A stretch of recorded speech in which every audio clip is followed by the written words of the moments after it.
Capítulo número 2 de la obra Los Fundamentos de la Libertad de Friedrich August von Hayek. El capítulo se titula El poder creador de la civilización libre. El tema de la civilización es clave en la obra hayekiana. Ahora, uno puede encontrar diferentes maneras de entender y definir lo que la civilización es. Un buen diccionario de sociología o de filosofía podría arrojar varias maneras en que se suele definir y entender la civilización.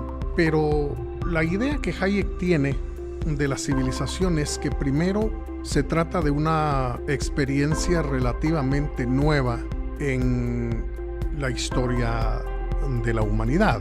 Se puede decir que desde la perspectiva hayekiana, la cultura es algo que siempre ha estado con nosotros, pero la civilización no.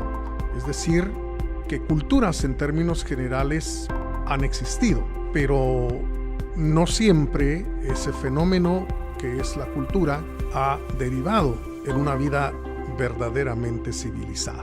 Entonces, la definición que Hayek tiene de civilización es que esta consiste en un tipo de vida en sociedad tan compleja que los seres humanos somos incapaces de entender plenamente cómo es que funciona. En este sentido, Hayek deja perfectamente en claro que la característica quizá más importante del hombre civilizado es que es ignorante. La ignorancia, dice Hayek, es algo que parece que no podríamos abordar, algo de lo que no podríamos decir mucho. Sin embargo, es importante señalar cuáles son los límites, digamos, del conocimiento humano para poder entender y comprender y colocar en su verdadera perspectiva por qué Hayek afirma que el hombre civilizado es un ser en gran medida ignorante. Y aquí nos encontramos con un tema que es sumamente crucial en la obra hayekiana: los límites del entendimiento humano, los límites de la razón humana, los límites de la capacidad de conocer que los seres tenemos.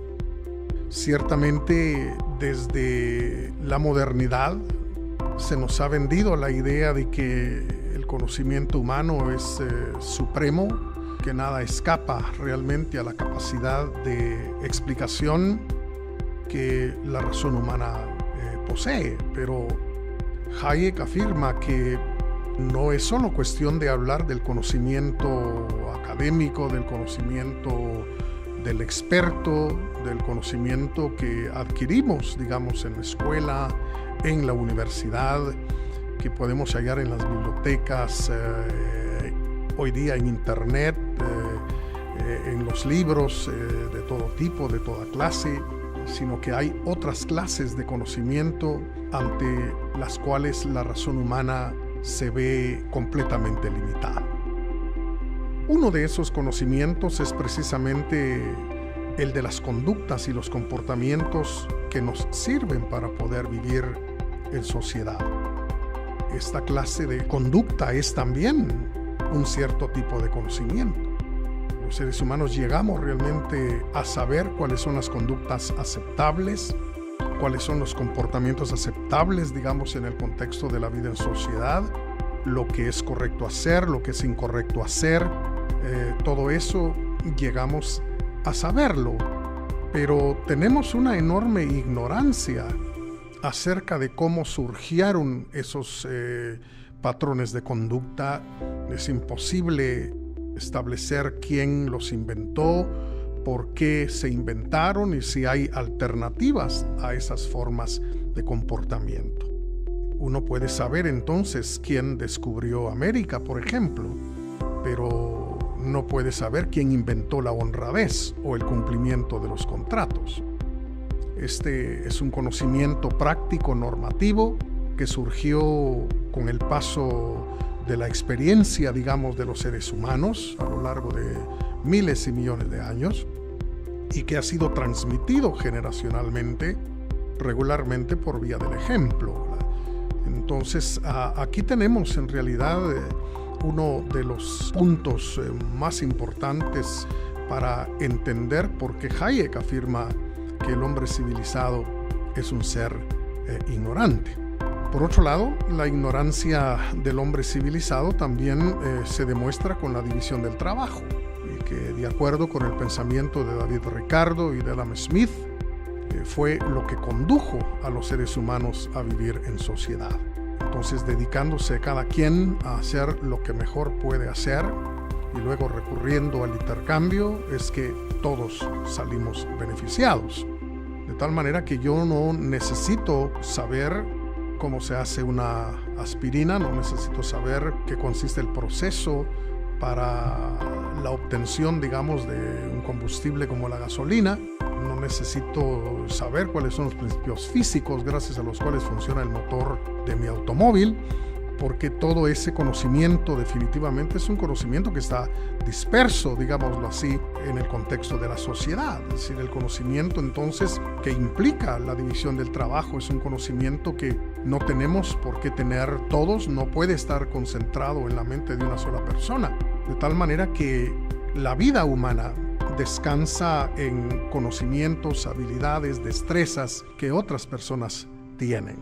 De modo que desde el momento de nuestro nacimiento hasta la muerte, nosotros los seres humanos descansamos en un conocimiento que no tenemos, sino que alguien más posee.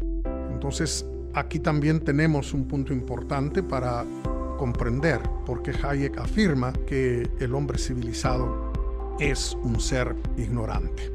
Pero también podríamos señalar que nuestra ignorancia se pone en evidencia cuando nos ponemos a pensar en la coordinación que existe en la sociedad humana entre quienes producen bienes y servicios y aquellos que requieren y demandan esos bienes y esos servicios. Eso es realmente algo que ignoramos, es decir, nadie realmente puede tener control, digamos, sobre ese conocimiento, porque es un conocimiento que está cambiando constante y permanentemente, así como cambian nuestros gustos, así como cambian nuestras valoraciones, así como cambian nuestros deseos, así va cambiando la necesidad que hay de generar y producir bienes y servicios. Entonces, nadie definitivamente está en la capacidad de tener todo el conocimiento en relación con la toma de las decisiones de carácter económico. Es decir, qué producir, cuánto producir, quién lo va a hacer. Esa coordinación definitivamente es algo que nadie puede llegar a dominar. Y es uno de los argumentos sumamente importantes que Hayek utiliza a lo largo y ancho de su obra para rechazar la idea de una economía centralizada o de una sociedad centralmente planificada. Entonces, la idea, digamos, es que la civilización libre ha sido verdaderamente creadora, ha sido capaz de generar bienestar, ha sido capaz de transformar nuestras herramientas, las teorías que sostenemos acerca de los fenómenos del mundo, y todo eso gracias realmente al ejercicio de la libertad individual.